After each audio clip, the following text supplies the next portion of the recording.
Comment ai-je compris que ma meilleure amie jouait la méchante depuis le début? Au départ, je culpabilisais à l'idée d'aller à la fête d'Halloween du village alors que mon copain était cloué au lit, mais tout ce malaise s'est envolé d'un coup lorsque je l'ai aperçu à quelques mètres, en train d'embrasser une fille, comme si de rien n'était. Laurie, ma meilleure amie, a poussé un cri théâtral en les voyant, et sur l'instant, je n'ai même pas remarqué le sourire qu'elle essayait de réprimer. « Oh non, je suis vraiment désolée. T'inquiète, tu finiras bien par trouver mieux. » m'a-t-elle lancé sur un ton qui sonnait plus comme une moquerie que du réconfort. Elle m'a attrapée par le bras, voulant absolument m'emmener vers eux, mais je me suis dégagée d'un geste brusque. « Il faut qu'on ait une explication. Tu peux pas le laisser s'en tirer comme ça, » insistait-elle, alors que je secouais la tête, la gorge serrée par les larmes. « Non, je peux pas. » ai-je soufflé avant de filer au milieu de la foule, juste pour disparaître. Je ne me rappelle même plus avoir traversé la fête jusqu'au stand de fléchettes, seulement que soudain, j'étais là, à lancer les fléchettes de toutes mes forces sur les pauvres ballons, les yeux embués. À chaque pop des ballons,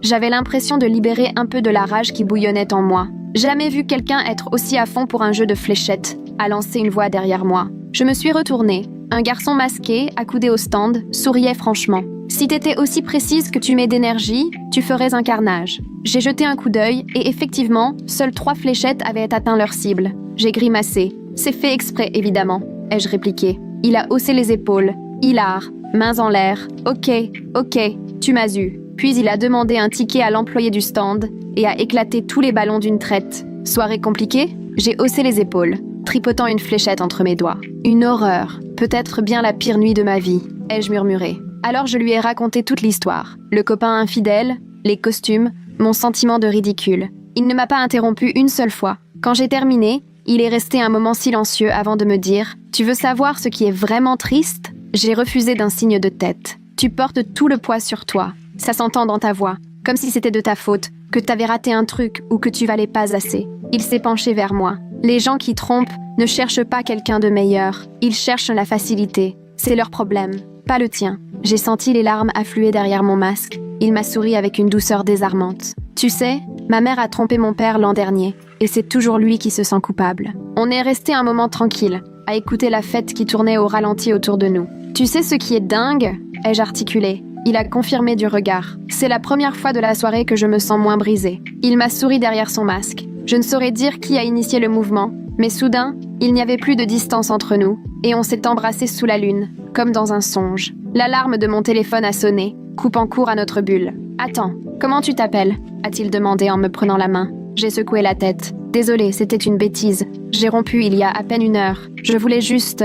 Merci pour cette soirée. » Je suis repartie, persuadée que je ne le reverrai jamais. Le lendemain matin, Laurie a déboulé dans ma chambre, son portable sous le nez. « Regarde-moi ça, c'est pas mignon ?» Sur les réseaux du coin, des photos de moi et du garçon masqué circulèrent déjà, avec ce message. « Recherche la fille de la soirée, Elliot. » Mon cœur s'est affolé en voyant le prénom. Elliot, le fils du maire, le même qui me surnommait le rat de bibliothèque et balançait mes livres par terre au collège avant de changer d'école. « Non, c'est pas possible, » ai-je lancé, sèche. Il pouvait pas être aussi gentil. L'Elliot que je connaissais était imbuvable. Laurie a ouvert de grands yeux. « Tu songes à le revoir ?» J'ai secoué la tête. Elle a soupiré, soulagée. « Tant mieux. Tu viens à peine de tourner la page. Va pas te jeter dans n'importe quoi. Puis tu crois qu'il serait content de savoir que c'est toi ?» Sa froideur m'a glacée. « Ouais », ai-je murmuré, troublée. Les jours suivants, j'ai soigneusement évité les avis de recherche d'Elliot en ville, jusqu'à ce qu'il débarque dans notre librairie, prétendant chercher un cadeau pour sa mère. Quand il m'a reconnue derrière la caisse, il a eu ce sourire spontané qui semblait sincère. « Attends, t'es bien la fille du collège? Fan de bouquins ?» Je me suis aussitôt tendue. « Et toi, t'es celui qui se moquait toujours de moi. »« Ouais », a-t-il soufflé. « J'étais vraiment nulle à l'époque. Je m'excuse. Je traversais une sale période. C'est toi qui en as fait les frais. On a parlé, longtemps. J'ai fini par voir qu'il avait changé, qu'il était devenu quelqu'un de plus ouvert, plus humain. Alors qu'il feuilletait ses livres, je n'ai pas résisté à glisser. « Apparemment, tu cherches une fille, en ce moment. » Il a souri, soudain plus vulnérable. « Oui, j'ai rencontré quelqu'un à Halloween et j'arrête pas d'y penser. Je sais, ça paraît fou, mais parfois il y a cette connexion avec une personne et, même si c'était bref, je sais que c'était pas rien. C'était pas la nuit la plus authentique de ta vie ?» ai-je soufflé. Il a été pris de court, puis Laurie est entrée, tenant dans sa main le masque que je portais à Halloween. « Salut, Elliot. Justement, je voulais te parler. Moi, c'est Laurie, la fille que tu cherches. » Je l'ai fixée, incapable d'y croire. Elle m'a lancé ce petit sourire venimeux, et là, tout s'est éclairé. J'allais découvrir ce qu'elle avait fomenté pour pousser mon ex à me tromper. comment Elliot s'était retrouvé embarqué dans l'histoire parfaite pour me faire du mal.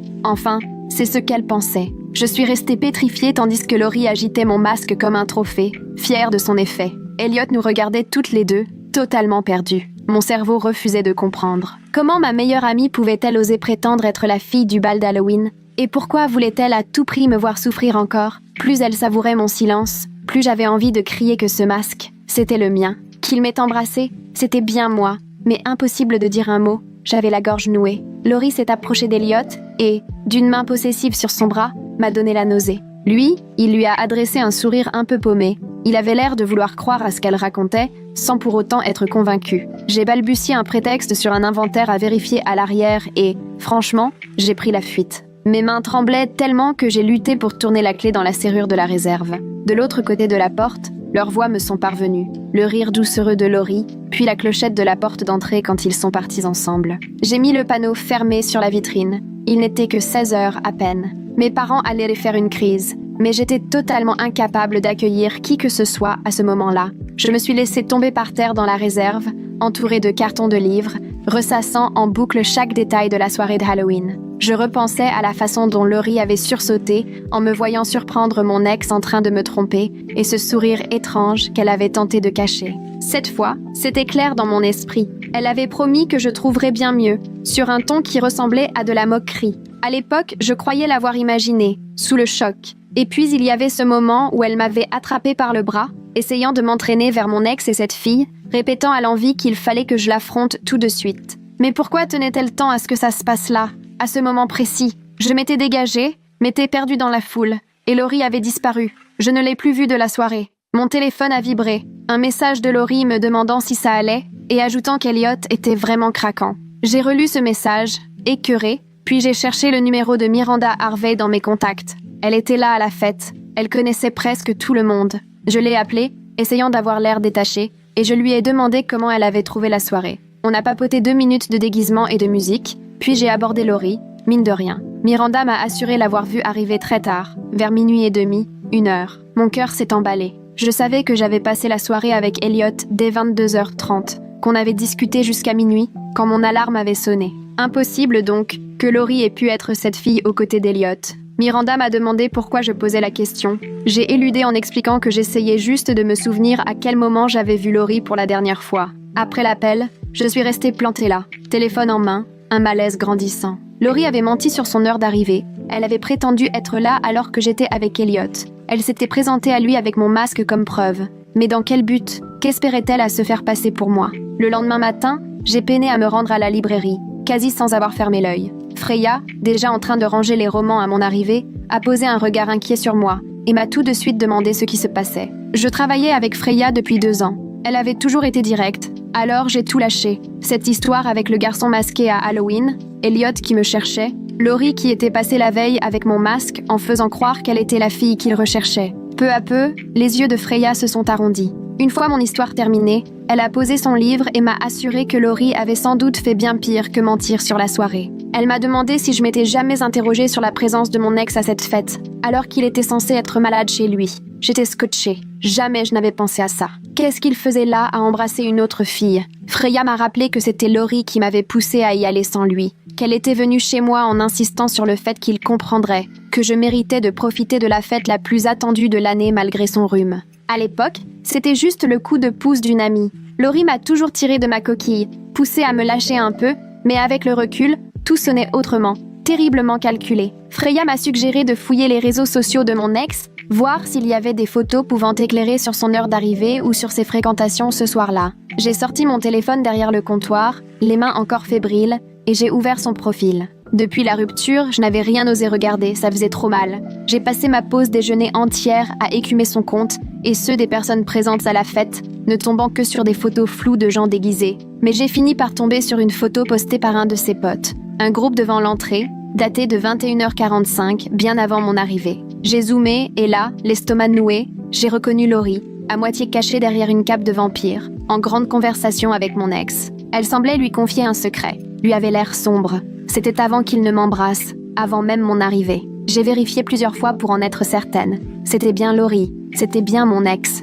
Ils étaient ensemble dès le début de la soirée, bien avant que Laurie ne prétende être arrivée. Un frisson m'a parcouru. Laurie était là. Elle lui parlait avant même qu'il ne me trompe. Elle m'a retrouvée pile après le drame, comme si elle avait guetté ce moment. Je tremblais en faisant une capture d'écran, puis une deuxième, centrée sur eux. Cette fois, j'avais une preuve.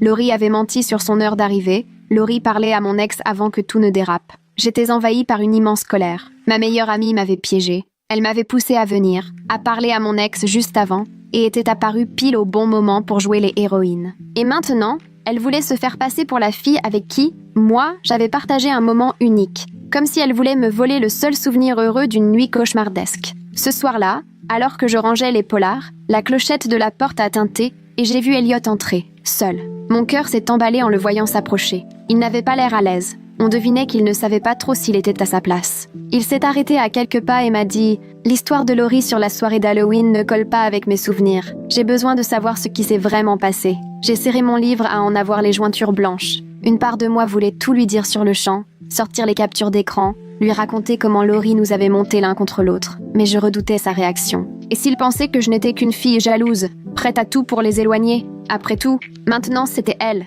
sa copine. Peut-être qu'il la croirait, elle, pas moi. J'ai reposé mon livre doucement et je l'ai fixé, cherchant mes mots. Plutôt que de tout balancer, j'ai choisi de sonder sa mémoire. Je lui ai demandé s'il se souvenait de ce qu'on s'était dit, là-bas, près du stand de fléchettes, cette fameuse nuit. Il m'a répondu, on a parlé d'infidélité, de relations. J'ai acquiescé puis je lui ai demandé ce que, moi, je lui avais confié à propos de ma situation. Il a répondu, tu m'as dit que ton copain t'avait trompé à la fête. J'ai insisté. Je voulais savoir s'il se rappelait de ce qu'il m'avait dit, lui, pour me réconforter. Elliot avait l'air de plus en plus perdu. Il fouillait sa mémoire, tentait de retrouver les bons mots. Je lui ai alors demandé ce qu'il m'avait dit sur sa famille, pourquoi il comprenait ce que je ressentais. Je voyais qu'il remontait le fil, cherchant cette discussion oubliée. Je lui ai rafraîchi la mémoire avec ce qu'il avait évoqué sur une infidélité dans sa propre famille, lui demandant s'il se souvenait de qui il s'agissait. Son visage s'est transformé à l'instant même où il a compris où je voulais en venir. Quand j'ai parlé de la tromperie de sa mère, son expression a complètement changé. Je lui ai répété mot pour mot ce qu'il m'avait expliqué, ce soir-là, sur son père qui s'était fait des reproches, à tort. J'ai cité aussi sa phrase sur les gens qui trompent. Ils ne cherchent pas mieux, juste quelque chose de plus facile. À cet instant, ses yeux se sont agrandis. Il a reculé, comme frappé de stupeur. Il m'a longuement observé avant de dire « Jamais Laurie n'aurait pu savoir tout ça. » Il n'en avait parlé à personne, même pas à ses amis proches. Trop intime, trop douloureux. Il n'avait confié tout ça qu'à la fille de la soirée d'Halloween, celle qu'il cherchait encore, c'est-à-dire moi. J'ai vu la révélation se peindre sur son visage, en même temps que la confusion et la douleur, à mesure qu'il comprenait ce que cela impliquait pour Laurie. Pourquoi aurait-elle inventé un mensonge aussi précis? Qu'avait-elle à gagner à faire croire qu'elle était une autre? À ce moment, la clochette de la porte a retenti, et j'ai vu Laurie entrer. Elle a d'abord affiché la surprise, puis autre chose en m'apercevant auprès d'Elliot, près du comptoir. Elle s'est approchée sans hésiter, s'est placée entre nous et a posé la main sur le bras d'Elliot. Son sourire paraissait doux, mais son regard, lui, était glaçant lorsqu'elle me l'a lancé.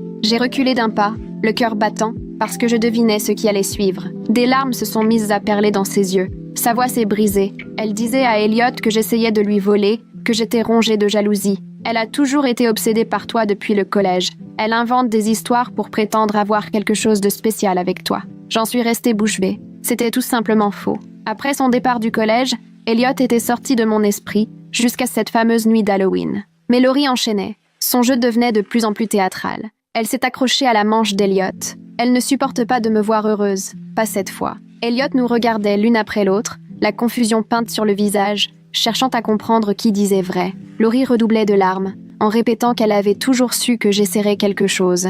Plus elle pleurait, plus mes chances de m'expliquer s'évaporaient. Je sentais la panique monter, tout m'échappait. Et tout à coup, j'ai eu un éclair. Je me suis souvenu des livres. J'ai coupé Laurie dans son chemin de larmes et demandé à Elliot de lui poser une question. Demande-lui quel est le genre préféré de ta mère, puisque Laurie prétend avoir aidé à choisir un cadeau. Laurie s'est figée, son visage s'éteignant une fraction de seconde avant de répondre, la voix un peu moins tremblante. Les romans d'amour. J'ai secoué la tête. Non, ta mère préfère les romans historiques, surtout sur la Seconde Guerre mondiale et les Tudors. Là, Elliot n'a plus eu de doute. Il s'est écarté de Laurie et lui a demandé franchement pourquoi elle avait menti sur leur passage à la librairie. D'un coup, les larmes de Laurie se sont évaporées comme par magie. Elle est devenue écarlate, m'a foudroyé du regard, et sans rien dire, a tourné les talons et claqué la porte si fort que les vitres ont vibré. Elliot et moi sommes restés là, plantés dans un silence pesant qui a semblé durer une éternité. La librairie paraissait soudain irréelle, terriblement calme après ce déluge d'émotions. Il m'a alors lancé, d'une voix à peine audible, « C'était vraiment toi, la fille d'Halloween ?» J'ai acquiescé, puis je suis allée chercher dans le tiroir sous la caisse le masque que j'avais porté ce soir-là, celui dont Laurie s'était servi pour se faire passer pour moi. Elliot l'a pris, l'a soupesé longuement, comme s'il voulait vérifier qu'il était bien réel. Il s'est laissé tomber lourdement sur les marches vers l'étage, et je me suis installée à côté, à bonne distance. On essayait tous les deux de démêler ce que Laurie avait manigancé, et surtout pourquoi. Il était tombé amoureux d'une fille qui lui mentait, alors que la personne qu'il cherchait depuis le début travaillait ici, sous ses yeux. J'ai sorti mon téléphone, retrouvé la capture d'écran prise plus tôt, je lui ai montré la photo de mon ex où on voyait Laurie en pleine conversation avec lui à la fête. Elliot a saisi mon portable et a zoomé sur le visage de Laurie, perdue dans ses pensées. Elle m'a posé des questions hyper précises que sur la fille d'Halloween, m'a raconté Elliot. Elle voulait tout savoir, à quoi elle ressemblait, ce qu'on s'était dit, la couleur de mon masque, si je portais des bijoux particuliers. J'ai eu un haut le cœur en réalisant qu'elle avait utilisé tous ces détails pour construire son mensonge. On s'est assis, on a tout recollé, pièce par pièce, et on a compris que Laurie avait tout inventé à partir de ce qu'elle avait grappillé auprès d'Elliot, même si elle ne pouvait de toute façon pas deviner les choses vraiment intimes que nous avions partagées. Elliot a avoué qu'il avait bien ressenti des incohérences dans son histoire, mais il voulait tellement y croire qu'il a préféré ignorer ses doutes. C'est vrai qu'il y avait des trucs qui collaient pas avec ce dont je me souvenais, a-t-il admis, mais j'ai fini par me dire que j'avais oublié. Les jours qui ont suivi étaient étranges, tendus. Je n'arrêtais pas de ressasser tout ce que Laurie avait fait, à retourner nos conversations dans ma tête pour y dénicher un indice que j'aurais raté. Il fallait que je sache si elle avait aussi été mêlée à la trahison de mon ex. J'ai retrouvé le numéro de Scott Melton, l'un des meilleurs amis de mon ex, présent lui aussi à la soirée d'Halloween. Je lui ai envoyé un message en lui demandant s'il acceptait de discuter d'un truc important. Il m'a répondu rapidement, il était d'accord, et m'a demandé ce qu'il se passait. Je l'ai interrogé pour savoir si quelqu'un avait incité mon ex à venir accompagner ce soir-là. J'ai vu les petits points de frappe apparaître et disparaître, puis sa réponse est arrivée. Mon estomac s'est noué en lisant son message. Il m'a confié que Laurie était passée chez lui quelques jours avant la fête. Elle a fait remarquer que tu étais distante avec ton copain, que tu avais peut-être la tête ailleurs, m'a-t-il raconté. Laurie a suggéré à ton ex de te rendre jalouse, histoire de voir si tu tenais toujours à lui. J'ai lu et relu ce message 3 fois. Chaque mot me faisait l'effet d'un coup de poignard. La manipulation était bien plus profonde que tout ce que j'avais pu imaginer. Laurie n'avait pas juste profité de ma vulnérabilité à la fête, elle avait tout orchestré dès le départ. Pour être sûre, j'ai demandé à Scott la date. Il m'a confirmé que c'était avant Halloween. Je suis restée là, les yeux figés sur mon téléphone, à essayer de digérer que ma meilleure amie avait sciemment pris le temps de saboter ma relation. Le lendemain matin, j'ai envoyé un message à mon ex pour lui demander s'il voulait qu'on se voie et parler un peu. Il a accepté tout de suite et m'a proposé le café sur la rue principale. J'y suis arrivée la première. J'ai choisi une table au fond, à l'écart. Lorsqu'il est arrivé, il avait l'air tout nerveux, les mains profondément enfoncées dans les poches de son blouson. Il s'est assis en face de moi, s'est aussitôt lancé dans des justifications, m'expliquant qu'il avait ses raisons pour ce qui s'était passé à la fête. Je l'ai arrêté net et je lui ai directement demandé si Laurie lui avait parlé avant Halloween. Là, son visage a changé d'expression, il a baissé les yeux sur la table. Il a fini par avouer que Laurie l'avait pris à part environ 1 semaine avant la soirée et lui avait affirmé que j'étais sur le point de le quitter, que j'attendais juste le bon moment et parlais d'autres garçons. Pour se protéger, il avait préféré prendre les devants. J'avais les mains qui tremblaient en serrant ma tasse de café. Mon ex poursuivait, disant que c'était même Laurie qui lui avait présenté la fameuse fille pendant la soirée. Elle les avait installés juste à l'entrée, sachant que j'allais arriver par là et les repérer tout de suite. Il était convaincu de me devancer, sans réaliser qu'il jouait le jeu de Laurie. Je lui ai demandé pourquoi il ne m'avait tout simplement pas parlé au lieu de tout croire. Il est resté silencieux un long moment, puis a fini par m'expliquer qu'il avait eu peur, qu'il n'avait pas été malin, et que Laurie lui avait vraiment semblé honnête et soucieuse. La colère que j'éprouvais contre lui se mêlait à une sorte de pitié, parce qu'au fond, nous nous étions tous les deux fait avoir par quelqu'un en qui nous avions placé toute notre confiance. Il s'est excusé, vraiment cette fois, pas juste un désolé lâché à la va-vite.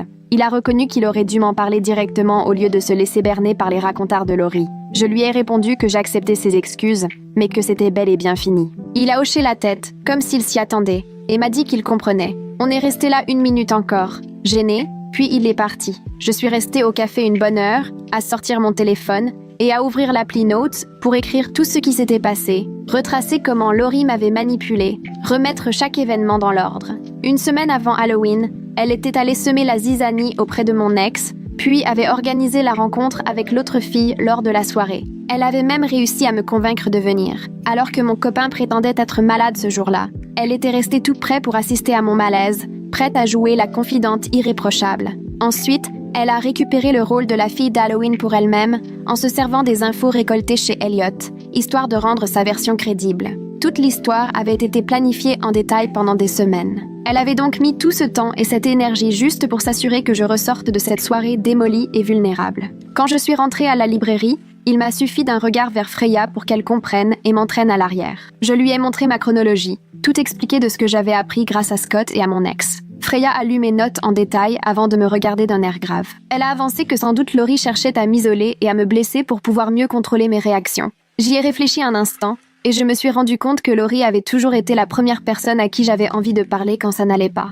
Elle s'était imposée comme ma confidente numéro 1, celle en qui j'avais toute confiance. Ce soir-là, impossible de penser à autre chose qu'à ce que Freya venait de souligner. J'ai pris mon téléphone, fait défiler des mois de discussions avec Laurie, et une évidence m'a saisi le cœur. Chaque fois que je me rapprochais de quelqu'un, Laurie trouvait une raison de me méfier de cette personne. Quand j'avais parlé d'intégrer un groupe d'études, elle assurait que les autres étaient faux et profitèrent de moi. Quand je lui mentionnais une collègue sympa, elle lançait une rumeur, racontant qu'elle avait double jeu. Elle trouvait toujours une raison pour que je croie que personne ne méritait vraiment ma confiance. J'avais vraiment cru qu'elle me protégeait, qu'elle veillait sur moi, alors qu'en réalité, elle avait peu à peu écarté tous mes autres amis pour que je ne dépende plus que d'elle. Mon téléphone a vibré. C'était Elliot qui me proposait de le rejoindre au parc près de la librairie. Il voulait discuter en tête-à-tête et m'annoncer qu'il passerait avec son pote Cody, qui avait aussi assisté à la soirée d'Halloween. J'ai accepté, en sentant mon cœur s'accélérer à mesure que je me rapprochais du point de rendez-vous. Quand je suis arrivée, Elliot était déjà là, près de la fontaine, accompagné d'un garçon que je connaissais vaguement de vue. Elliot me l'a présenté, Cody, et m'a expliqué qu'il voulait obtenir des précisions sur ce qui s'était passé à la soirée. Cody m'a accueilli avec un sourire, disant qu'il se rappelait parfaitement m'avoir vue avec Elliot près du stand de fléchettes. Il a même décrit mon costume en détail, jusqu'à la couleur de mon masque. Il a ajouté qu'Elliot lui avait parlé ensuite, évoquant une fille dont la mère avait trompé le père. Cody disait qu'Elliot avait été vraiment marqué par cette histoire et qu'il répétait qu'il devait absolument retrouver cette fille. Cette confirmation venue de l'extérieur a soudain apaisé toute la pression que je ressentais. Quelqu'un de neutre avait tout vu. Il n'avait aucune raison de mentir. Elliot semblait lui aussi soulagé, comme si, malgré sa confiance, il avait eu du mal à chasser le doute. Puis il a pris un air sérieux et m'a annoncé qu'il avait rompu avec Laurie ce matin-là. J'ai senti mon estomac se serrer. Il m'a expliqué que, lorsqu'il l'avait confrontée sur ses mensonges, elle avait refusé d'admettre la rupture, allant même jusqu'à menacer de lancer des rumeurs sur nous deux un peu partout, si jamais il tentait de se rapprocher de moi. Elliot disait qu'en un instant, toute la douceur de Laurie avait disparu, laissant place à une froideur et une méchanceté inattendues. Son masque était tombé, et on voyait enfin qui elle était réellement derrière ses airs amicaux et toutes ses manipulations. Le lendemain matin, je me suis réveillée avec 3 appels manqués de gens à qui je ne parle presque plus. Mon téléphone ne cessait de vibrer, des messages m'arrivaient, tous inquiets, laissant entendre qu'il se passait quelque chose avec Elliot. J'ai déverrouillé l'écran et mon cœur s'est serré quand j'ai vu ce que Laurie publiait sur les réseaux. Un long texte où elle expliquait que je cherchais prétendument à détruire son couple par jalousie, que j'étais incapable de la voir heureuse et que j'étais obsédée par Elliot, inventant des histoires pour les séparer. Aussitôt, les commentaires se sont multipliés, la plupart d'amis à elle qui lui donnaient raison, sans même chercher à comprendre mon point de vue. Je suis restée plantée devant mon écran, impuissante, avec cette impression d'être la cible d'un lynchage, alors que toute la ville semblait se retourner contre moi à cause de ses mensonges. Les mains tremblantes, j'ai commencé à faire des captures d'écran de tout, au cas où elle déciderait de supprimer les preuves. Il fallait absolument que je garde une trace de tout ce qu'elle disait sur moi. Les 2 jours suivants, j'ai croisé plusieurs personnes qui, à leur façon, laissèrent deviner qu'elles avaient entendu la version de Laurie. Au supermarché, une de ses amies a carrément fait demi-tour en me voyant. La patronne du café m'a lancé ce regard compatissant, qui donne l'air d'une pauvre fille éperdue après le copain d'une autre. J'avais envie de leur crier à tous qu'ils ne savaient à rien, mais je savais bien que me défendre de la sorte n'aurait fait qu'empirer la situation. Alors, j'ai choisi de m'organiser. J'ai réuni toutes mes captures d'écran dans un dossier sur mon téléphone. La photo de Laurie parlant à mon ex avant même mon arrivée à la soirée d'Halloween. Les anciens messages où elle me décourageait de lier de nouvelles amitiés. La chronologie précise de tout ce qu'elle avait orchestré. J'avais aussi les témoignages de Scott sur le fait que Laurie avait poussé mon ex à me tromper, ainsi que l'aveu de mon ex, qui avait reconnu que Laurie lui avait menti sur mon intention supposée de le quitter. J'ai alors envoyé un message à Miranda pour savoir si elle pouvait me retrouver au café de la rue principale. Elle a accepté sans hésiter et a amené 2 autres copines qui, elles aussi, commençaient à se poser des questions sur cette histoire. Je me suis installée avec elle, sans un mot pour commencer, puis j'ai tendu mon téléphone à Miranda pour qu'elle regarde toutes les preuves. Elle a tout lu, puis a passé le téléphone aux autres. Je les ai observées en silence, voyant leurs expressions changer à mesure qu'elles prenaient conscience de la vérité. Miranda, surtout, a levé les yeux vers moi, médusée. Elle n'avait aucune idée que Laurie était arrivée si tôt à la fête. Une autre a pointé du doigt la photo de Laurie avec mon ex, disant que ça changeait tout. Ensuite, je leur ai montré les messages de Scott confirmant que Laurie était à l'origine de toute l'histoire d'infidélité, puis ceux de mon ex qui reconnaissait avoir été dupé. La chronologie révélait à quel point Laurie avait tout planifié depuis des semaines, simplement pour me nuire. Lorsqu'elles ont tout vu, elles m'ont cru, toutes les 3. Miranda s'est excusée, disant qu'elle n'avait pas osé remettre en cause ce que racontait Laurie, même si cela lui avait semblé étrange au départ. Elle regrettait de ne pas avoir réagi plus tôt, mais elle avouait avoir préféré éviter les histoires. Maintenant, elle se rendait compte qu'en gardant le silence,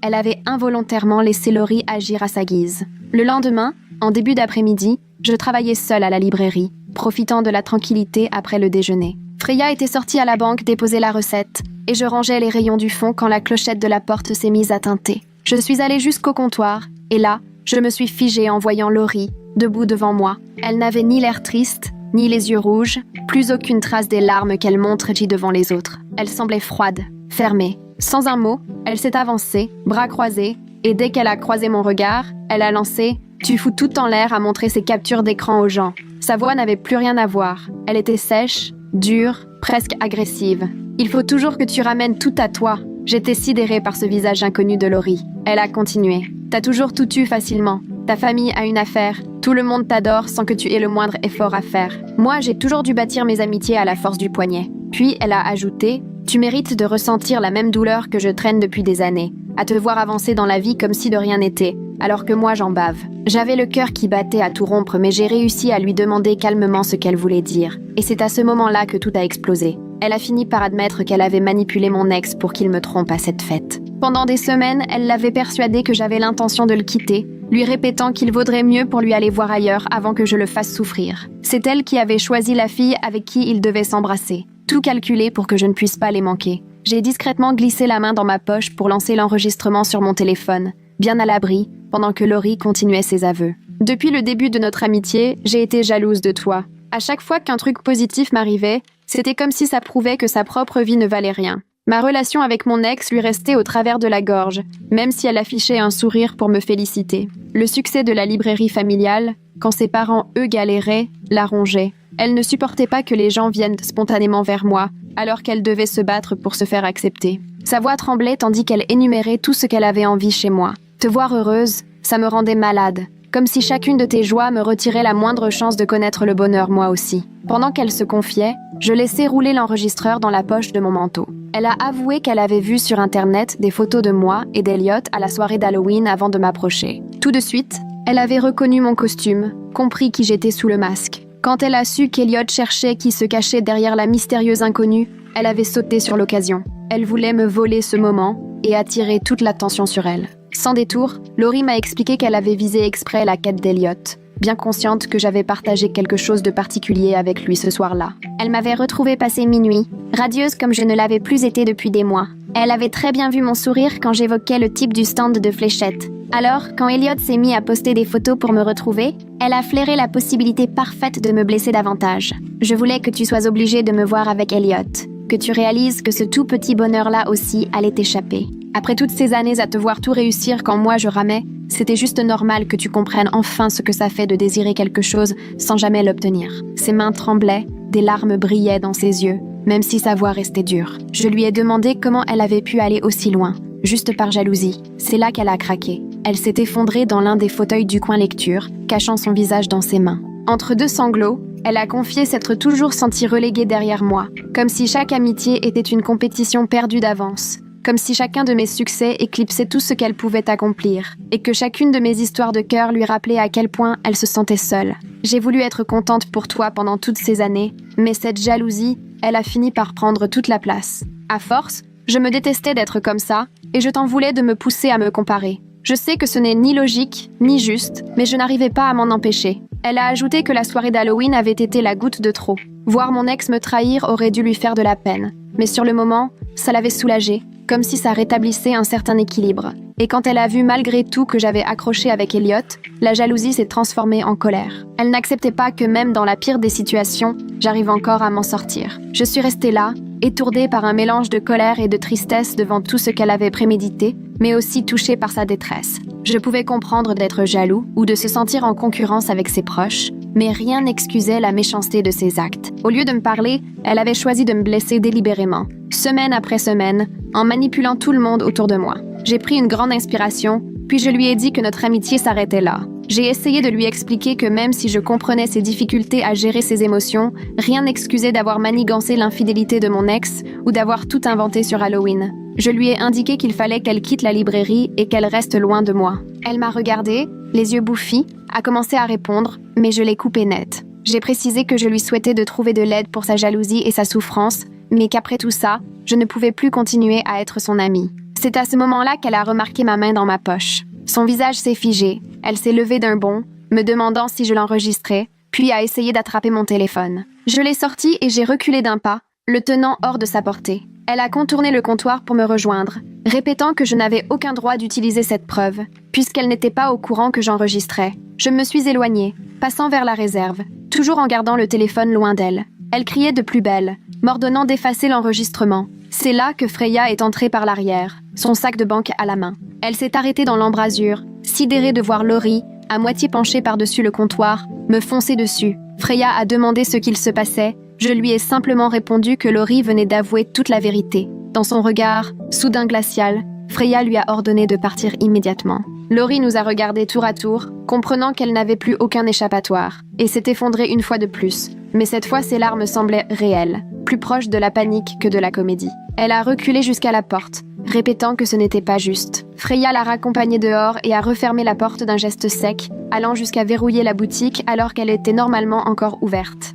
Je suis restée là, tremblante, le téléphone serré dans la main. Freya m'a prise dans ses bras, murmurant qu'elle avait entendu la majeure partie de notre conversation depuis l'arrière-salle et qu'elle était restée cachée pour vérifier que je n'étais pas en danger. J'ai réécouté l'enregistrement dès le début pour être certaine d'avoir tout bien compris. La voix de Laurie était limpide. Elle reconnaissait sans détour avoir tout manigancé, son infidélité, ses mensonges sur la soirée d'Halloween, le fait d'avoir sciemment pris Elliot pour cible dans l'unique but de me blesser. Freya m'a assuré que c'était exactement la preuve dont j'avais besoin, qu'il fallait absolument que je la fasse écouter à Elliot au plus vite. Je lui ai envoyé un texto pour lui demander s'il pouvait passer à la librairie juste après la fermeture, dans une petite heure, et il m'a répondu aussitôt qu'il serait là. À partir de là, j'ai trouvé l'après-midi interminable. Les mots de Laurie ne cessèrent de tourner dans ma tête, et j'avais encore du mal à croire à tout ce qu'elle avait pu avouer. À l'heure de fermer, Freya m'a proposé de rester avec moi, mais j'ai préféré affronter ce moment seule. Elle m'a serré fort dans ses bras une dernière fois avant de partir discrètement par l'arrière. À peine 5 minutes plus tard, Elliot frappait déjà à la porte. Je l'ai fait entrer et j'ai refermé derrière lui. Puis on s'est installé à une table. Je lui ai tendu mon téléphone avec l'enregistrement prêt à être lancé. J'ai fixé son visage pendant qu'il découvrait la vérité. Je voyais son expression changer. D'abord l'incompréhension, ensuite la stupéfaction, et enfin la colère, au fil des révélations de Laurie. Une fois l'enregistrement terminé, il s'est affaissé contre le dossier de sa chaise et il est resté longtemps à fixer la table, comme sonné. Il m'a dit qu'il avait du mal à croire jusqu'où elle était allée pour manipuler, qu'il n'imaginait pas à quel point elle souffrait. Il a avoué se sentir bête de ne pas avoir compris plus tôt, de s'être laissé duper par ses mensonges. Il a repensé à ces détails qui ne colleront pas mais qu'il avait choisi d'ignorer, parce qu'il voulait trop y croire, qu'il voulait retrouver la fameuse fille de la soirée d'Halloween. Il s'est excusé de ne pas s'être fié à son intuition et de m'avoir infligé toutes ces semaines à devoir les voir ensemble. Je lui ai assuré que ce n'était pas de sa faute, que Laurie avait su s'y prendre, exploitant tout ce qu'il lui avait confié sur cette nuit-là pour rendre son histoire crédible. Puis on a parlé de la suite. J'ai dit vouloir que la vérité se sache, mais sans pour autant déclencher de scandale ou me venger. Elliot était d'accord. Selon lui, Laurie avait clairement besoin d'aide pour sa jalousie et ses problèmes personnels, et dévoiler l'affaire au grand jour n'apporterait rien de bon. On a donc décidé d'être honnête avec nos proches et de répondre simplement aux questions, sans chercher à tout étaler. Si quelqu'un voulait des preuves, il pourrait écouter l'enregistrement, mais hors de question de le diffuser ni d'en faire une affaire publique. Il nous suffisait de rétablir la vérité calmement et de laisser les gens comprendre d'eux-mêmes. Elliot a alors glissé sa main vers la mienne à travers la table. Il s'est excusé pour tout ce que j'avais subi, m'a remercié d'avoir fait preuve de bien plus de dignité que Laurie n'en méritait. J'ai serré sa main, soulagée qu'enfin, plus rien ne nous sépare. Les jours suivants, j'ai fait écouter l'enregistrement petit à petit à nos amis proches. Miranda est passée la première à la librairie. Elle a écouté tout le message, bouleversée, la main sur la bouche. Elle s'est excusée plusieurs fois d'avoir cru Laurie, m'a prise dans ses bras, puis est repartie. D'autres amis m'ont demandé à leur tour à l'entendre. On s'est retrouvés dans un café, ils ont écouté avec mes écouteurs et n'en revenaient pas du sang-froid avec lequel Laurie avouait tout, sans réel remords. Ils m'ont dit qu'ils se trouvaient bien naïfs de n'avoir rien remis en question, et ils m'ont promis de rétablir la vérité auprès de ceux qui avaient pu entendre des versions erronées. À la fin de la semaine, presque tout le groupe d'amis était désormais au courant, et ceux qui continuaient à s'accrocher à la version de Laurie ne faisaient, au fond, déjà plus partie de notre entourage. Le plus éprouvant, c'était de constater la vitesse à laquelle l'histoire se répandait en ville. Il ne s'agissait plus d'un banal ragot, mais d'une réelle stupéfaction devant l'ampleur de la manipulation dont tout le monde avait été victime. Un mardi après-midi, alors qu'il n'y avait presque personne à la librairie, un couple inconnu est entré. J'ai tout de suite reconnu les yeux de la femme, les mêmes que Laurie, et j'ai compris qui ils étaient avant même qu'ils ne se présentent. Ses parents avaient l'air épuisés, bouleversés. Ils se sont approchés du comptoir et m'ont demandé s'ils pouvaient me parler en privé. On s'est installé à une table dans le fond de la boutique, et dès qu'on s'est assis, sa mère a fondu en larmes sans pouvoir dire un mot. Ils m'ont présenté leurs excuses pour ce que Laurie avait fait, m'expliquant qu'ils n'avaient jamais imaginé à quel point elle était rongée par la jalousie et la dépression. Son père a reconnu que Laurie se comparait sans cesse aux autres, surtout à moi, mais qu'ils avaient toujours pensé qu'il s'agissait là de complexes passagers, d'insécurité de l'adolescence, et que ça lui passerait. Il n'aurait jamais soupçonné qu'elle puisse aller aussi loin ou manipuler à ce point. Sa mère, dévastée, répétait qu'elle se sentait coupable, qu'elle aurait dû se rendre compte que quelque chose n'allait pas et chercher de l'aide plus tôt. Je les ai écoutés, partagés entre la colère contre Laurie et la compassion pour ses parents visiblement dépassés et sincèrement affectés par la situation. Quand ils ont terminé, je leur ai dit que j'appréciais leur démarche et leurs excuses, mais que j'avais besoin de prendre mes distances avec Laurie, au moins pour un temps. Je leur ai expliqué que ce qu'elle avait commis n'était pas un simple écart passager, mais des mois de mensonges et de manipulations, qui avaient profondément blessé et divisé, et que je ne pouvais pas tourner la page sous prétexte qu'elle n'allait pas bien. Ils ont compris, n'ont rien exigé de moi, ni pardon, ni réconciliation forcée. Sa mère m'a précisé que Laurie avait commencé une thérapie 2 fois par semaine pour travailler sur sa jalousie et sa confiance en elle, qu'il prenait la chose au sérieux et l'accompagnait au mieux. Je les ai remerciés de m'avoir prévenue, puis je les ai raccompagnés, vidés par la discussion mais tout de même soulagés que les choses soient dites franchement. Après tout ça, Elliot et moi avons commencé à nous revoir, tout doucement, sans précipitation. On avait pris l'habitude de se retrouver pour un café entre ses cours et mes heures à la librairie, toujours dans un coin tranquille où on pouvait parler sans se sentir épié par tout le monde. On aimait aussi se promener dans le parc, discuter de tout et de rien, échanger des souvenirs un peu idiots d'enfance, parler de livres ou de films qui nous avaient marqués. Aucun de nous n'était pressé de raviver l'histoire physique ou de revivre tout de suite ce baiser d'Halloween. On savait trop bien comment on avait été manipulés et à quel point Laurie s'était servie de notre lien contre nous, alors on prenait le temps de reconstruire la confiance, petit à petit. Parfois, on restait juste côte à côte sans rien dire, et c'était presque plus fort que de grandes déclarations romantiques. On réapprenait à se connaître, mais pour de vrai, sans se cacher derrière des faux semblants. Un soir, sur un banc près de l'étang, Elliot m'a raconté comment il avait passé des semaines à chercher la fille d'Halloween. Il m'a décrit les affiches qu'il collait en ville, les inconnus à qui il posait la question inlassablement, son téléphone qu'il vérifiait sans cesse dans l'espoir d'un message. Il m'a confié s'être senti un peu fou, comme dans un film, mais il n'arrivait pas à se défaire de cette impression d'avoir rencontré quelqu'un d'important ce soir-là. L'écouter parler de sa quête, alors que Laurie jouait à être moi, m'a encore brisé le cœur. La trahison gardait un goût amer, surtout en sachant qu'il s'épuisait à me retrouver pendant que ma meilleure amie s'appliquait à nous mettre des bâtons dans les roues. J'ai dû détourner le regard, submergée par les larmes, parce que je ne voulais plus pleurer pour Laurie. J'ai expliqué à Elliot que tout ce que Laurie avait manigancé m'avait fait douter de moi-même et de ma capacité à faire confiance. Je lui ai raconté que, depuis, je repassais chaque souvenir de notre amitié avec elle, à essayer de démêler le vrai du faux, à me demander si elle avait un jour été sincère. Maintenant, dès que quelqu'un était gentil avec moi, je me surprenais à me demander ce qu'il cherchait réellement, ou s'il ne me jalousait pas en silence, comme Laurie l'avait fait. Elliot a serré ma main et m'a dit qu'il ressentait exactement la même chose. Il m'a avoué qu'il remettait lui aussi ses autres relations en question, à se demander qui était vraiment son ami et qui profitait juste de son nom. On est resté là, main dans la main, à évoquer comment les mensonges de Laurie nous avaient rendus plus méfiants vis-à-vis des autres. De cette discussion est née une promesse, celle d'être toujours honnête l'un avec l'autre, même sur les sujets qui fâchent ou qui font mal, de ne jamais laisser traîner les choses non dites. Si l'un de nous était blessé ou inquiet, on s'engageait à le dire franchement, plutôt que de garder ça pour soi. L'honnêteté serait la base de tout, parce qu'on savait ce que ça coûtait de laisser le silence et le ressentiment s'installer. Ça paraît simple dit comme ça, mais en réalité, s'ouvrir autant à l'autre, c'est effrayant. Pourtant, après tout ce qui s'était passé avec Laurie, on savait que ce qui risquait de nous séparer, ce n'était pas les disputes, mais bien les mensonges et la manipulation. Alors, on n'allait plus jamais tomber dans ce piège. Quelques jours plus tard, mon ex m'a envoyé un message. Il voulait qu'on se parle. J'ai hésité à répondre, puis j'ai fini par accepter de le retrouver au café où tout avait dérapé. Il avait l'air différent, un peu moins sûr de lui, et il a attaqué directement. Il s'est excusé d'avoir cru Laurie et de m'avoir trompé.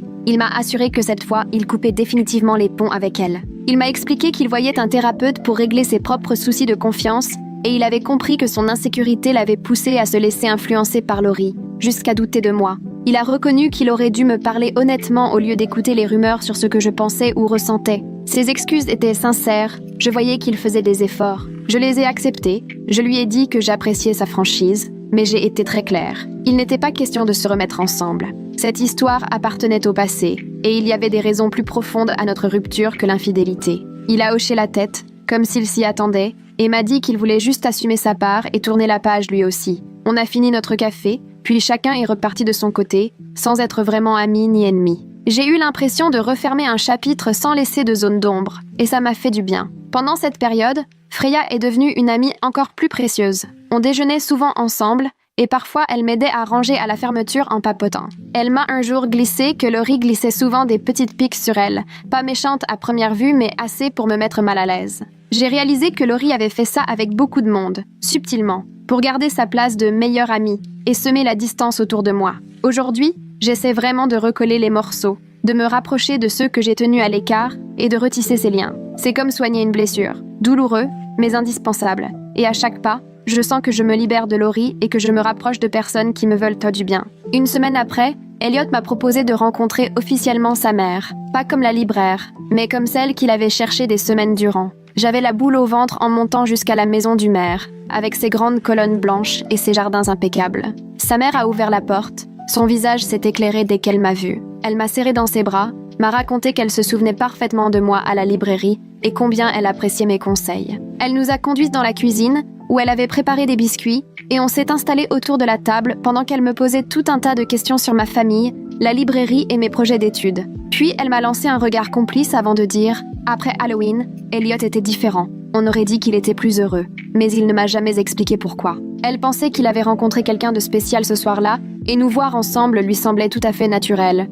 comme la suite logique des choses. J'ai senti mes joues s'empourprer, mais Elliot s'est contenté de m'adresser un sourire et m'a serré la main discrètement sous la table. Sa mère a apporté le thé, et l'atmosphère est devenue plus sérieuse. Elle a commencé à parler du couple, des efforts que ça demande, surtout quand la confiance a été brisée. Elle nous a confié qu'elle avait commis une grosse erreur l'année précédente, en ayant une aventure avec un membre de son club de lecture. Quand le père d'Elliot avait fini par l'apprendre, tout s'était effondré chez eux pendant un moment. Elle a raconté que les mois qui ont suivi ont été les plus durs de son existence, à voir son mari se remettre en question et douter de leur histoire. Mais plutôt que de tout abandonner, ils ont décidé de tenter la thérapie, 2 fois par semaine, en jouant la carte de la totale sincérité, en se livrant complètement sur leurs sentiments et leurs peurs. Le thérapeute leur a appris à aborder les sujets sensibles sans se refermer ni se braquer, à laisser tomber les défenses. Petit à petit, mois après mois, ils ont réussi à reconstruire ce qu'ils avaient cassé. Sa mère nous a regardés dans les yeux et a dit « Ce qui compte, c'est de choisir l'honnêteté chaque jour, même quand on a peur ou que c'est difficile. »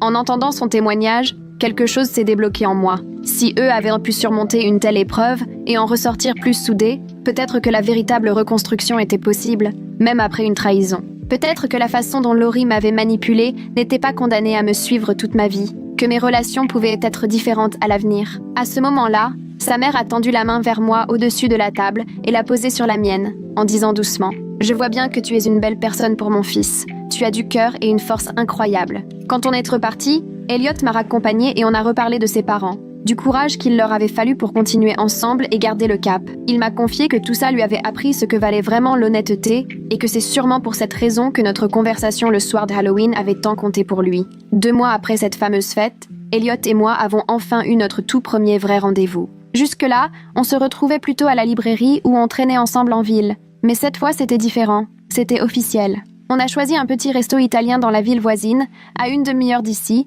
pour pouvoir profiter l'un de l'autre sans subir les regards et les ragots sur le fils du maire et la fille de la librairie. Le trajet s'est fait en musique à fond, à chanter n'importe comment sur les tubes qui passaient à la radio, à parler de tout et de rien, avec ce sentiment qu'on aurait toujours envie d'en apprendre plus sur l'autre. Le restaurant était tout simple.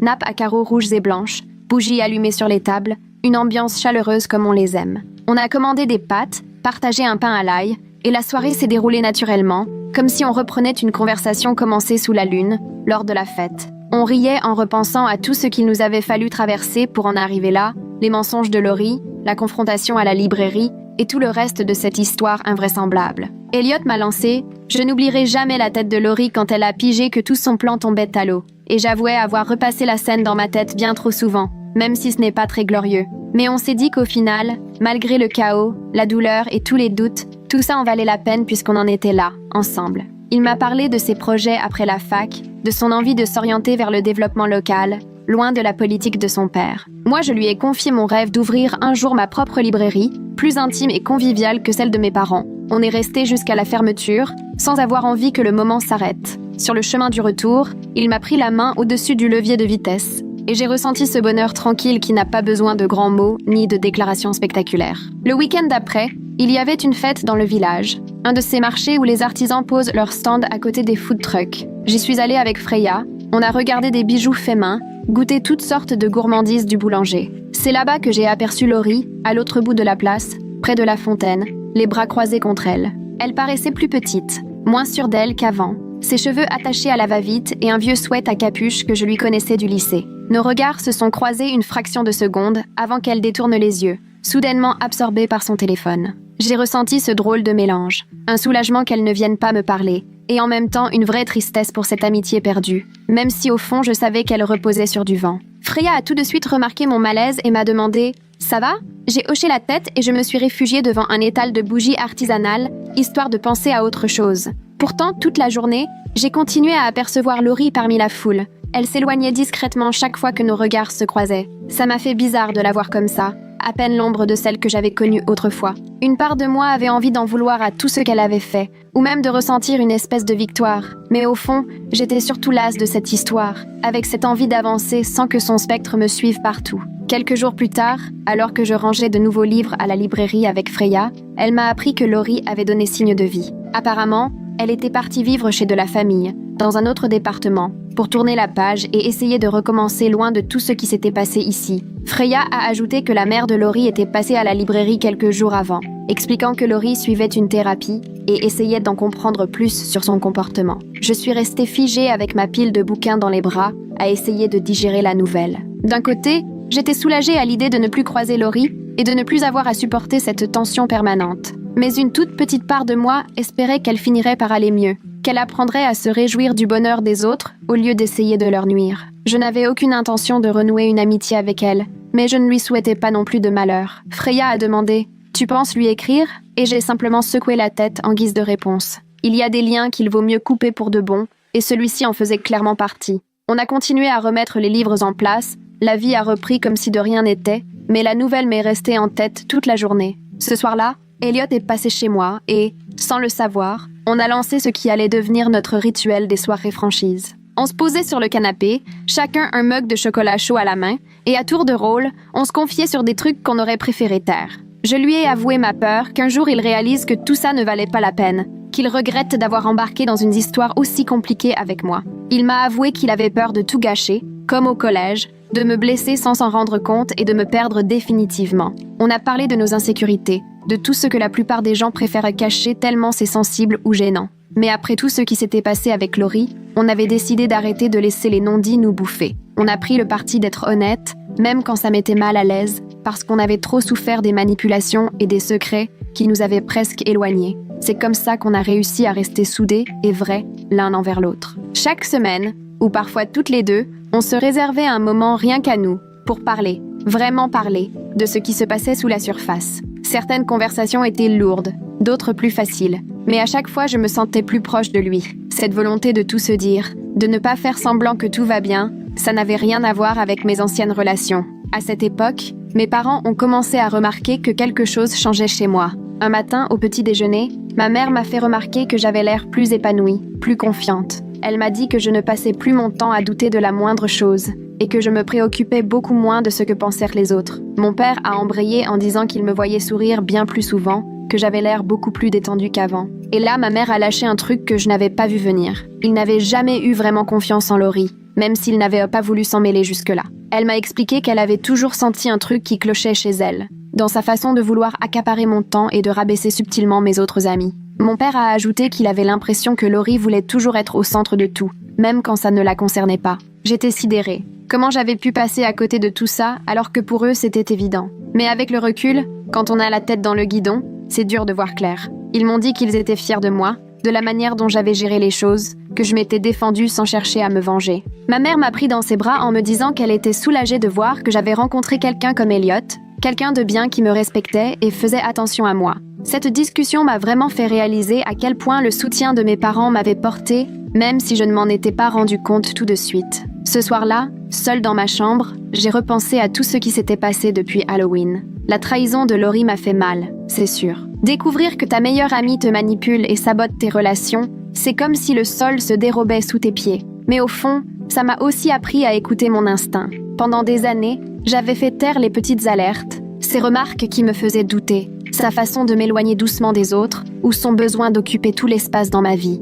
Je n'osais rien dire de peur de paraître parano ou trop dur. Maintenant, je comprends qu'il faut parfois faire confiance à ses premières impressions, même si ce n'est pas toujours rationnel. Depuis, j'ai construit des liens plus sains, avec Freya et d'autres amis qui se réjouissent de mes réussites au lieu de chercher à me rivaliser. J'apprends à repérer les amitiés sincères et celles qui ne le sont pas, celles qui reposent sur la comparaison plutôt que sur l'amitié véritable. Cette épreuve m'a rendue plus solide et surtout plus lucide. Je ne laisserai plus jamais quelqu'un me traiter comme ça, parce que je sais désormais ce que c'est, une vraie amitié, et surtout ce que ça n'est pas. Le week-end suivant, en se baladant au parc, Elliot s'est arrêté, s'est tourné vers moi et m'a dit qu'il avait repensé à la manière dont j'avais géré l'histoire avec Laurie et qu'il admirait ma réaction. Il m'a expliqué que voir quelqu'un choisir l'authenticité et l'honnêteté, plutôt que la rancune et la vengeance, montrait à quel point je savais rester fidèle à moi-même. Il m'a dit que beaucoup à ma place auraient cherché à blesser Laurie, à la ridiculiser publiquement ou à lui rendre la monnaie de sa pièce. Mais moi, j'avais choisi de rester digne et de m'en tenir aux faits, sans vouloir la détruire. Même quand elle a menacé de raconter des horreurs sur nous, je ne me suis pas laissée embarquer dans ce jeu-là. Il a ajouté que cette capacité à garder la tête haute dans les moments tendus, ce n'était pas donné à tout le monde, et que ça lui donnait encore plus confiance en nous. J'en avais la gorge nouée. Ces mots comptaient de bien plus qu'il ne l'imaginait. Après des mois à me demander comment j'avais pu être aussi naïve avec Laurie, entendre qu'il me voyait comme quelqu'un de fort m'a permis de me réconcilier un peu avec moi-même.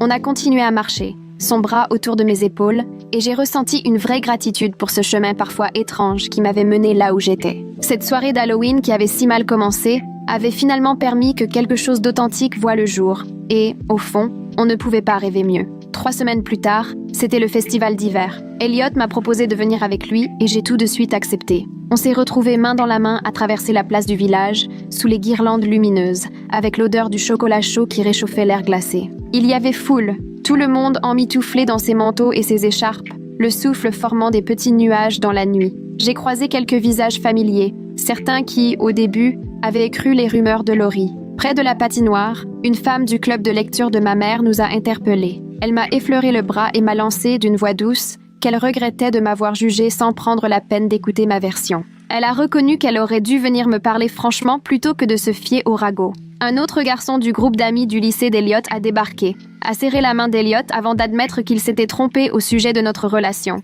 Il a ajouté qu'il suffisait de nous voir ensemble pour comprendre que tout ce que Laurie avait raconté était complètement inventé. Plus il s'excusait, plus je sentais ce poids diminuer, ce fardeau qui pesait sur mes épaules. Elliot m'enlaçait la main à chaque fois, un simple geste qui suffisait à me soutenir, sans qu'il ait besoin de rajouter quoi que ce soit. On s'est offert un jus de pomme chaud à un stand, puis on a retrouvé Cody, planté près du manège, affichant un large sourire. Il s'est approché, déjà hilar avant même de prononcer un mot. Il a lancé à Elliot que toute cette histoire aurait pu être évitée s'il avait juste été plus attentif aux petits détails. Cody a souligné que je portais le même parfum à la librairie que pendant la soirée d'Halloween. Détail qu'Elliot aurait dû remarquer immédiatement avec un peu de vigilance. Elliot, embarrassé, a tenté de répliquer, Mais Cody a enchaîné, citant au passage tous les indices flagrants. Le masque posé sur le comptoir, la façon dont j'avais terminé sa phrase sur cette sincérité rare, ou encore ma connaissance quasi instinctive des lectures favorites de sa mère. On a tous explosé de rire, car avec le recul,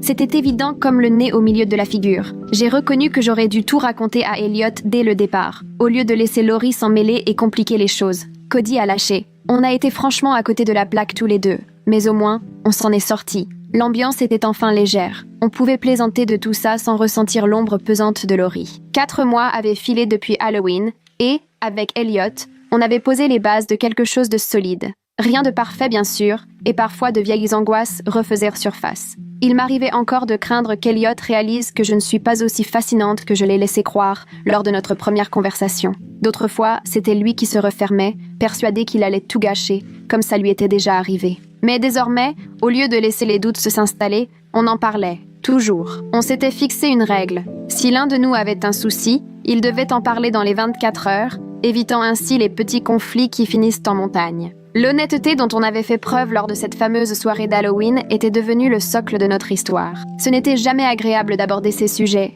mais au moins, on restait connectés de façon vraie, chacun sachant qu'il pouvait tout dire à l'autre. Un matin, en ouvrant mes mails à la librairie, je suis tombée sur une lettre d'acceptation pour un programme universitaire auquel j'avais postulé sans trop y croire, plusieurs mois auparavant. Je tremblais en la lisant, consciente que j'avais failli ne jamais postuler. En y repensant, je me rappelais que Laurie avait su, sans en avoir l'air, me décourager. Elle ne cessait de répéter que le programme était ultra sélectif et que je risquais de tomber de haut. Elle insistait pour que je mise tout sur la librairie, plutôt que de m'accrocher à un rêve incertain. Naïvement, à l'époque, je croyais qu'elle voulait mon bien, éviter que je sois déçue. Aujourd'hui, je voyais clair dans son jeu. Elle voulait me maintenir à ma place, m'empêcher d'aller de l'avant, sans doute pour se sentir plus valorisée à côté de moi. Ce jour-là, Elliot est passé à la librairie et je lui ai montré la lettre. Son visage s'est illuminé, il m'a attrapé à la taille et m'a fait tourner parmi les rayons, tout content. Tout de suite, il a commencé à me bombarder de questions sur la fac, les matières, ce que j'avais le plus hâte de découvrir. Pas une ombre de jalousie, aucune inquiétude sur l'avenir de notre couple. Il était juste sincèrement heureux pour moi, sans la moindre arrière-pensée. Ce genre de réaction, c'était ça, le vrai soutien, celui qui compte. Une semaine plus tard, par hasard au supermarché, je suis tombée sur mon ex avec sa nouvelle copine, une fille que j'avais déjà vue en ville. Il riait, visiblement complice, près des fruits et légumes. Lorsqu'il m'a aperçue, il y a eu comme un flottement, puis il m'a adressé un sourire avant de venir vers moi. Il m'a présenté à sa copine puis m'a demandé des nouvelles. Je lui ai parlé du programme universitaire. Il m'a félicité chaleureusement. On a échangé quelques phrases cordiales, puis chacun est retourné à ses courses. Il n'y a pas eu de malaise, pas de rancœur, juste la preuve que, cette fois, on avait bel et bien tourné la page, loin du chaos causé par Laurie, et qu'on avait, chacun de notre côté, trouvé mieux. Il avait l'air épanoui dans sa nouvelle histoire. Moi, j'étais heureuse avec Elliot. Ce qui m'avait semblé insurmontable cette nuit d'Halloween n'était plus qu'un souvenir lointain. Ce soir-là, à la librairie familiale, entourée des mêmes étagères que petite, je repensais à tout ce qui s'était joué ici. C'est là que Laurie était apparue avec mon masque, jouant un rôle pour mieux bousculer ma vie. Là qu'Elliot et moi avions vraiment échangé pour la première fois après le fameux soir. Là aussi que les masques étaient tombés et que tout s'était éclairci. Laurie avait tout fait pour me briser, orchestrant la trahison de mon ex et volant mon moment de bonheur avec Elliot. Elle rêvait que je la voie vivre ce que je perdais, que je reste à terre pendant qu'elle avançait. Finalement, son plan s'est retourné contre elle. Au lieu de me détruire, elle a balayé cette amitié toxique et m'a poussé vers des gens authentiques. Elliot le premier, mais aussi Freya et d'autres qui se réjouissaient vraiment pour moi. J'avais enfin appris à me faire confiance et à écouter mes intuitions. Oui, la trahison m'avait fait mal, détruit des années de confiance, mais elle m'avait mené à quelque chose de plus fort, de plus vrai. Il faut bien l'avouer, parfois ce sont justement les pires épreuves qui ouvrent la porte aux plus belles histoires. Non pas parce que la souffrance disparaît, mais parce qu'elle t'oblige à voir ce qui clochait et à saisir enfin ta chance d'avancer,